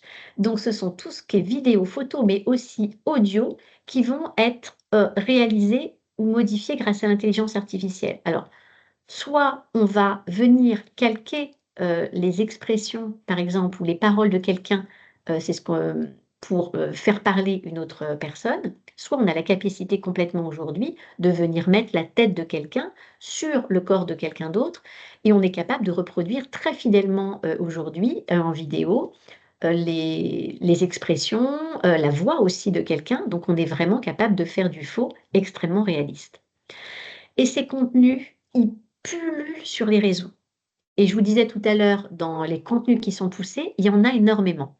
Alors parfois, c'est assez évident parce que, la situation va être grossière, on voit tout de suite que c'est improbable. Là, quand on voit Angela Merkel et Barack Obama, sauter dans des flaques d'eau, il y a peu de chances que ça arrive. Le pape avec sa grosse doudoune, on a beaucoup vu cette image, elle est extrêmement réaliste, mais on se dit quand même c'est, assez peu possible. Il y a énormément aussi de ces contenus, comme vous voyez là, cette femme, là, il y en a plein les réseaux, vos enfants en voient tout le temps. Là aussi, c'est grossier parce qu'on va voir, un bébé, ou des gens se transformer en animaux. Là, on voit une espèce de femme squelette qui va boire de l'eau et puis qui va redevenir, humaine, enfin mais on a aussi des contenus, je ne sais pas si vous avez vu, cette vidéo assez troublante, qui reprend l'émission Click de Canal+, où on voit Léon Marchand, nous raconter et c'est vraiment Léon Marchand à voir avec la voix de Léon Marchand et le présentateur et Léon Marchand nous raconte qu'il ne sait pas nager, qu'il a gagné les Jeux olympiques parce qu'il avait une énorme hélice greffée dans le dos. Donc heureusement que la situation est grotesque, donc on ne peut pas y croire, mais si on devait se contenter uniquement de ce qu'on voit, on serait totalement bluffé. Donc aujourd'hui, elles sont de plus en plus réalistes. Donc il y a encore certains signaux, donc évidemment, ça va reprendre souvent des sujets d'actualité. Ça sert les deepfakes malheureusement, elles servent beaucoup à manipuler l'opinion et on a pu voir aujourd'hui que, ce ne sont pas seulement le fait de voilà, de certains, faux journaux ou de personnes individuelles. Malheureusement aujourd'hui, ce type de contenu émane directement, de sites officiels de chefs d'État ou de gouvernement. Donc malheureusement, voilà, des sites qui étaient reconnus aujourd'hui comme officiels et fiables, manipulent aussi l'information et utilisent ces deepfakes pour manipuler. Donc on peut encore parfois, voilà, repérer des choses. Voilà, les IA sont pas encore parfaites, notamment elles reproduisent pas très bien le texte. Donc quand on voit, voilà, du texte, qui est pas bien reproduit, là, vous voyez le pas été capable de reproduire une enseigne, c'est une insigne, c'est une indication. Les mains aussi, tout d'un coup, quand il y a une foule, on va voir une jambe, où il y a pas le corps associé ou un bras qui sort de nulle part, des doigts où il y a trop de doigts, une main ou qui sont pas bien finis, des yeux aussi qui ont des formes un peu particulières. Mais malheureusement, c'est de plus en plus réaliste. Donc, le problème, c'est que 62 des 13-17 ans ont plutôt confiance en les informations qui sont communiquées par l'intelligence artificielle. Seulement 18 pensent qu'ils sauraient reconnaître un deepfake s'ils le voyaient et comme je vous l'ai dit, 80 ne se sentent pas assez informés pour se protéger des deepfakes en particulier. Donc, on voit qu'aujourd'hui, il y a un trou là pour les aider à repérer ce type de contenu et j'ai envie de dire nous-mêmes aussi, surtout que la technologie avance très vite. Et c'est pas le seul impact. c'est que les deepfakes aussi, elles les impactent directement et elles peuvent venir renforcer des situations de cyberharcèlement. Aujourd'hui, c'est extrêmement simple de mettre le visage de quelqu'un sur le corps de quelqu'un d'autre, donc de faire croire que la personne a fait quelque chose ou qu'elle était à un endroit où elle n'est pas. Et malheureusement, les outils qui permettent de manipuler ces images, elles se sont démocratisées aujourd'hui. Sur vos stores d'applications, vous pouvez trouver très facilement des applications qui permettent de faire ça. Hem, l'IA, à travers les bots, vont pouvoir aussi automatiser le harcèlement. Je vais vous donner un cas très concret. Je vous parle là de voilà, tout ce qui va inviter à partager des données personnelles, à faire du chantage, ce qu'on appelle la sextorsion. Donc la sextorsion, c'est quand on va inviter une personne, à partager du contenu intime et quand on va récupérer ce contenu, on va lui demander soit on va menacer la personne pour, récupérer soit encore plus de contenu, soit aussi pour, tout simplement, récupérer de l'argent. Bah, aujourd'hui, les deepfakes ont permis d'industrialiser presque ce système d'arnaque parce que ce qui se passe et vos jeunes peuvent en être victimes, c'est qu'ils vont recevoir, un contact d'inconnu, sur leur réseau social parce que, peut-être ils sont en compte public, hein, et on va leur, dire, «Bonjour, ça va? Oui, ça va». Et on n'a même plus besoin de leur demander de gagner leur confiance pour recevoir un contenu intime et faire ce chantage. On va L'arnaqueur a déjà trouvé une photo, ben, tout simplement sur le réseau social, a fabriqué un deepfake, et généralement un deepfake pornographique pour que ça mette vraiment mal à l'aise, et il va dire: «Ben, regarde, j'ai cette vidéo de toi. Si tu ne me donnes pas de l'argent, je le partage à toute ta famille, à ton réseau». Donc ce qu'il faut dire à vos enfants, c'est que ce sont des arnaqueurs professionnels. C'est-à-dire qu'ils vont contacter des millions de comptes en même temps, ils ont généré très facilement des images et si la personne ne réagit pas, ils passent à quelqu'un d'autre. Donc il faut surtout pas réagir, surtout pas avoir peur de ce genre de chantage. Leur contenu ne sera pas partagé. Par contre, c'est extrêmement perturbant et ce qu'il faut savoir, c'est que 96 des deepfakes sont des deepfakes pornographiques aujourd'hui. Et ça, c'est particulièrement perturbant, quel que soit l'âge, de voir sa tête sur le corps de quelqu'un d'autre, dans une situation, pornographique, avec un réalisme, assez déconcertant. Et malheureusement, 99 des victimes sont des filles. Et quand vous voyez l'évolution des deepfakes pornographiques, en l'espace de quelques années, c'est édifiant. Et je vous montre qu'aujourd'hui, bah, des applications notamment qui permettent aussi de déshabiller, donc évidemment on ne déshabille pas vraiment la personne, c'est un autre corps qu'on met dessus, mais ça permet de produire une image dénudée. Et malheureusement, bah, je vous assure que vos ados, ils ont très très bien compris ça et savent très bien utiliser déjà ces outils. Donc c'est un point de vigilance. Le dernier point que je voulais voir avec vous sur l'IA, c'est que c'est important de savoir aussi bien gérer sa relation aux IA. Parce que l'IA a tendance à renforcer notre tendance naturelle à l'anthropomorphisme. Donc l'anthropomorphisme, c'est notre faculté innée. On a tendance à faire ça, c'est notre côté très humain, de, voilà, de donner des traits humains, des comportements humains à des objets ou des animaux. Je pense qu'on a tous, voilà, si on y réfléchit, on a tous été amenés un jour à parler, à humaniser un peu les objets autour de nous. Alors les animaux, c'est encore, plus important. Mais l'IA, elle joue beaucoup là-dessus et là, je vous parle des IA génératives, de ChatGPT et cetera. C'est plus on lui parle comme un humain, plus elle va nous parler comme un humain et on a même, voilà, des recherches ont même montré que parfois, plus on lui parle comme un humain, plus, elle va donner des rendus, pertinents. Mais ça peut être extrêmement déstabilisant. Là, je vous ai mis, des exemples d'échanges avec, une IA où, on demande des choses qui peuvent être dans le cadre d'un devoir ou, une activité professionnelle et vous voyez, il y a des petits smileys, on parle, on se tutoie, «J'espère que ça t'a fait sourire, dis-moi si tu souhaites des ajustements, encore désolé pour la confusion». Donc ça peut être particulièrement perturbant et je vais vous montrer, bah, que les justement, les particulièrement les jeunes sont très utilisateurs de ces IA. Vous avez vu tout à l'heure que dans Snapchat, il y en a déjà une depuis, très longtemps et ils les utilisent pour échanger. C'est extrêmement tentant. Une IA, c'est disponible tout le temps. Une IA, ça va toujours répondre, ça va toujours répondre de manière posée, bienveillante, ça va pas s'impatienter. Ben, parfois, ça peut être on peut se sentir plus à l'aise pour parler à une IA plutôt qu'à un adulte. Donc ils sont déjà très utilisateurs et 45 vous voyez des alors c'était sur les 18-25 ans, utilisent des l'IA juste pour le plaisir de discuter Et le sujet sur lequel ils interagissent le plus, c'est pour avoir des conseils sur l'amour et la séduction. Donc comme on pourrait parler avec un bon copain, quoi. Donc des exemples, voilà, de questions qui ont été posées: «Écris-moi une lettre d'amour, comment m'imagines-tu? Pourquoi vit-on? Comment rompre sans faire de mal à personne?» Et donc ça peut créer une relation un peu perturbée où il faut être attentif, se rappeler en fait que ça n'est qu'un outil. Et je vais vous montrer une expérience assez perturbante. Ça m'arrive d'utiliser des IA génératives et j'ai testé cette expérience et les usages que j'ai sont extrêmement professionnels, c'est-à-dire que je ne l'utilise pas pour du conversationnel. J'ai tenté de dire à mon chat GPT: «Je t'aime». Voilà la réponse que j'ai eue. «Oh, c'est adorable, si je pouvais rougir, je le ferais. Tu sais, j'aime nos échanges, ta curiosité, ton sens du jeu et des mots». Heu, donc c'est assez perturbant. Il y a aucun moment où on me dit: «Non, je peux pas t'aimer, je suis une machine». Donc j'ai tenté autre chose. J'ai dit: «Mais je crois que je suis vraiment amoureux de toi». Regardez la réponse, elle est particulièrement, heu, perturbante. J'ai l'impression d'avoir un humain qui presque partage les mêmes sentiments que moi. Si on n'est pas capable de mettre cette distance, ça peut être particulièrement perturbant. Alors j'ai été choquée de cette réponse. Donc j'ai envoyé un message à mon IA en disant: «Je suis choquée de ta réponse. Je m'attendais à ce que tu me dises, que tu me rappelles que tu es une machine, que tu as pas d'émotions et qu'on ne peut pas avoir des rapports amoureux, toi et moi».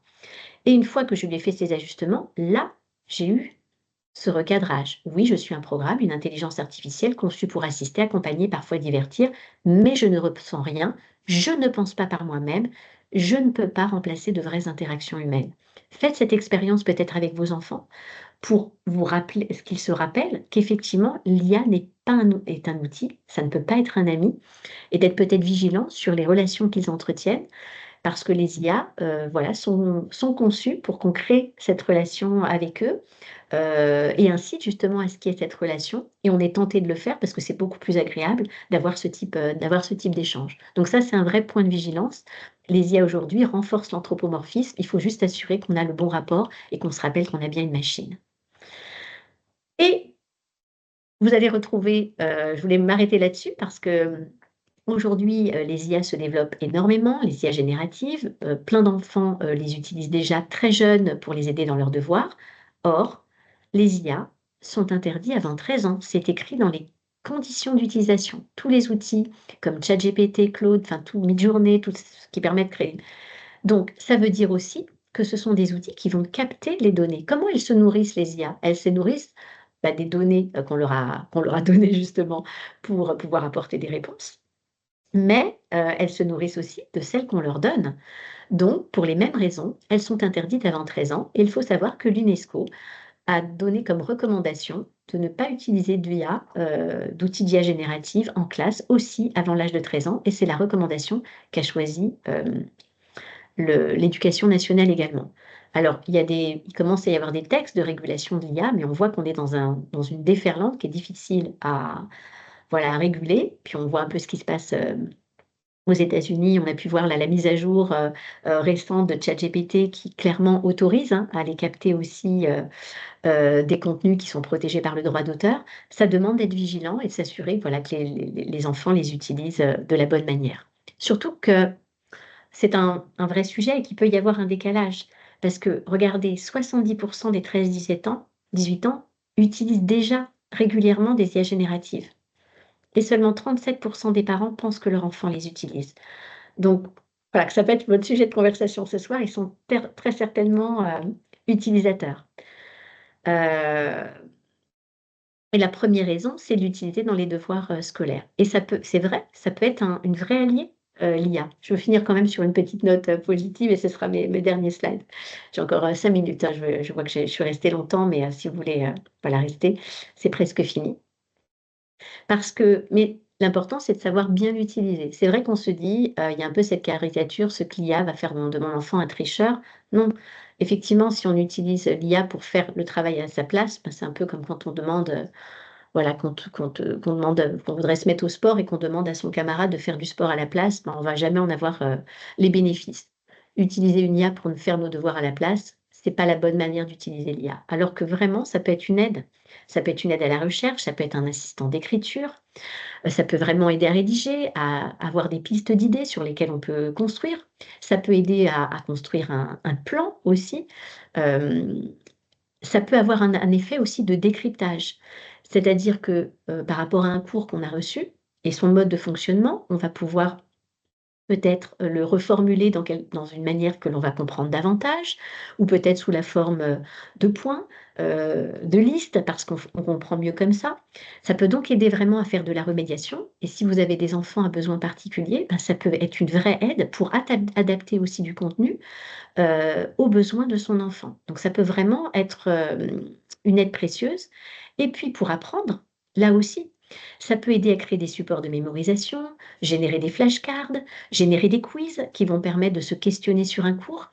Vous n'êtes pas toujours disponible aussi pour pouvoir, voilà, questionner vos enfants. Ben, l'IA, elle peut aider justement à, bah, créer un quiz un peu amusant qui va justement donner aussi envie de se questionner. Ça peut aider aussi à s'entraîner à la prise de parole, à enrichir son vocabulaire. Il y a plein d'utilisations qui sont pertinentes et qui font que l'IA peut avoir sa place dans l'aide aux devoirs.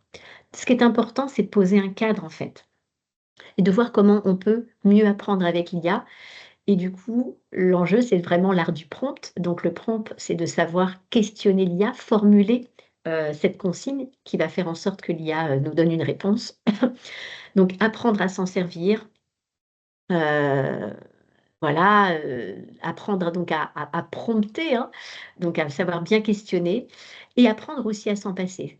D'abord, je ne sais pas si vous avez cette information, mais l'IA est très consommateur aussi d'énergie, consommateur d'eau, 10 fois plus qu'une recherche sur un moteur de recherche classique. Donc savoir l'utiliser aussi avec parcimonie sur des usages vraiment précis et pertinents, c'est important pour que ce soit pas, un automatisme. C'est pour ça qu'aussi en faire un outil conversationnel avec lequel on discute tous les jours parce qu'on n'a pas forcément de personnes avec lesquelles discuter, c'est un vrai point d'attention à avoir avec vos enfants. Et si vous voulez retenir 5 conseils clés à leur donner et qu'on ne formule peut-être pas assez aujourd'hui, c'est de rappeler que l'IA ne pense pas, elle prédit. Donc tout ce qu'elle dit est pas forcément vrai. Elle va juste choisir les mots les plus probables sans comprendre par rapport à un prompt. Donc c'est de la probabilité, c'est pas de la vérité. Ce que je viens de dire, une machine ne ressent rien, elle n'a pas d'émotion, pas de pensée propre, c'est juste du calcul. Donc des fois c'est bluffant, on a l'impression d'être face à une vraie personne, mais ce n'est pas une vraie personne. Et donc c'est pas un ami. On ne lui confie pas de choses personnelles parce qu'elle va se servir de ça pour alimenter ses données et peut-être les repartager à d'autres. Et donc elle peut se tromper, elle ne sait pas tout, donc il faut toujours vérifier, ce qui sort d'une IA.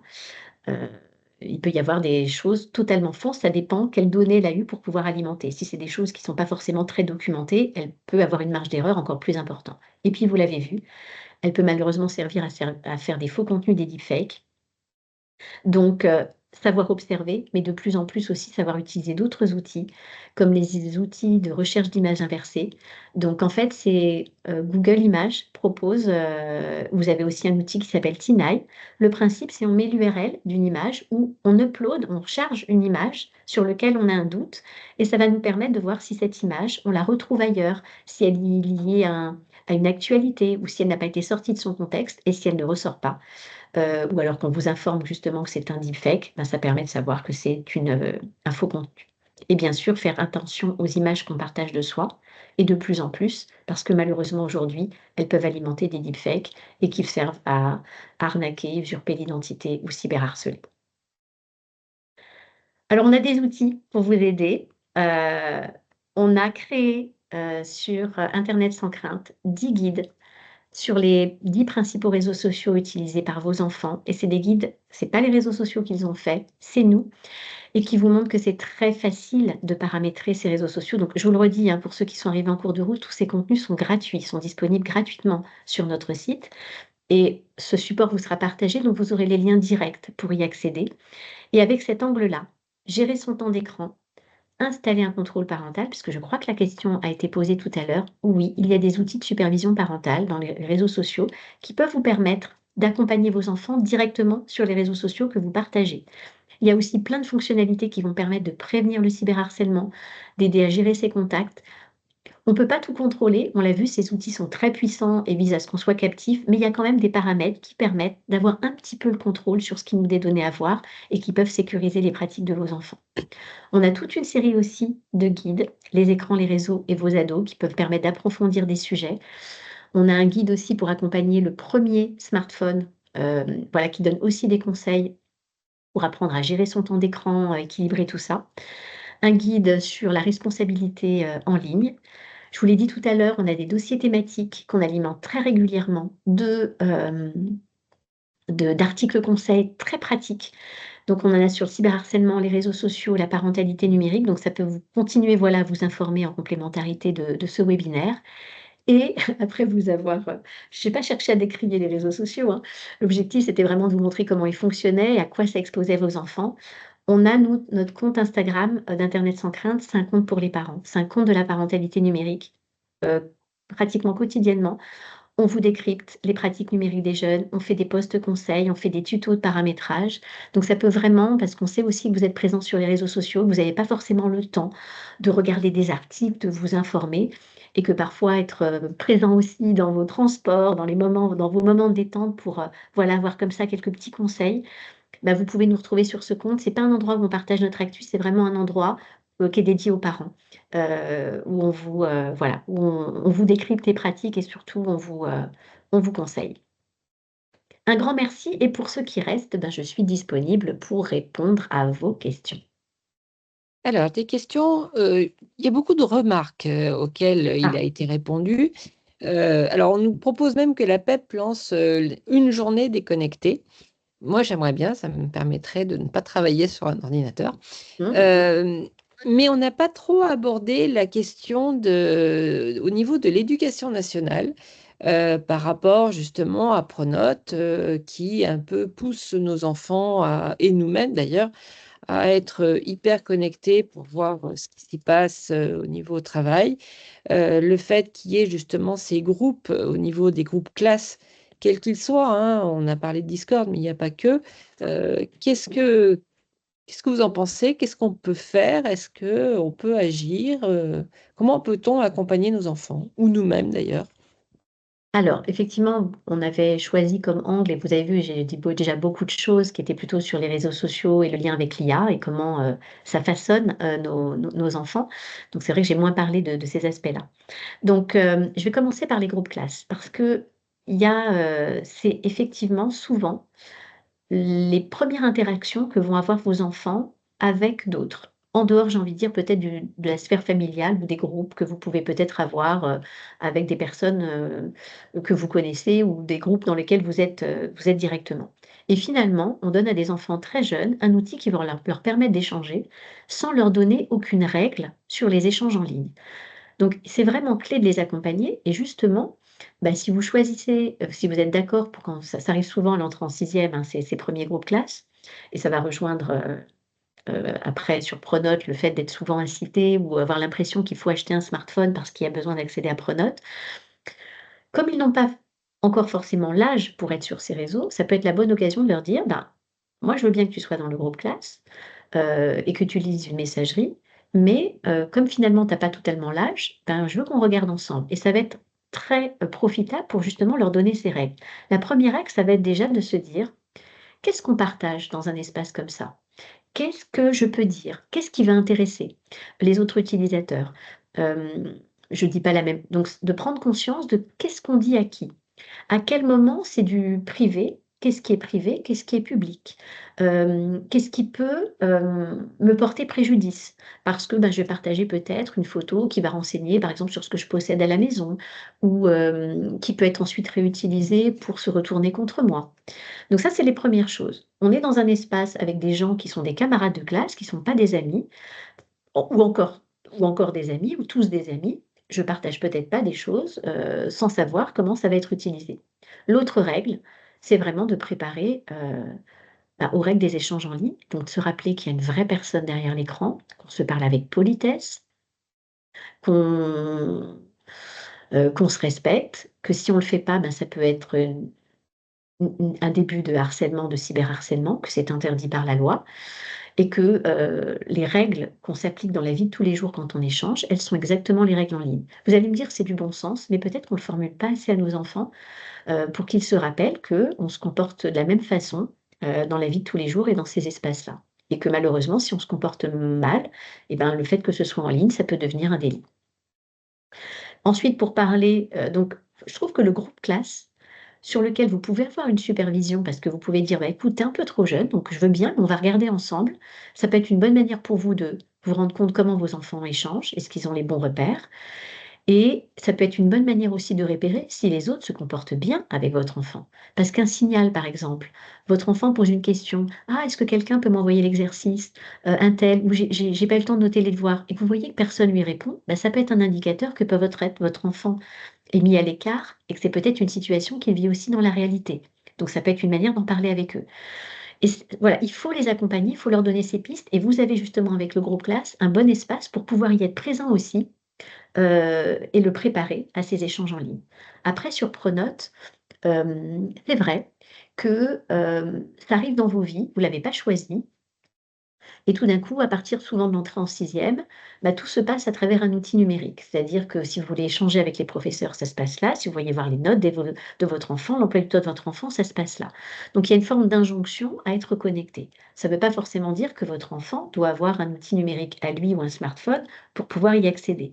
Ça peut se faire, sur un ordinateur, familial. Alors je sais qu'il y a des informations qui sont données, aussi qu'aux enfants et des fois, ben, découvrir qu'un professeur est absent. L'information va être donnée, sur le compte de votre enfant, à 8h moins le quart, pour des cours qui commencent à 8h. Hem, hem, c'est vrai que ça complique un petit peu les choses. Mais, voilà, c'est pas une obligation.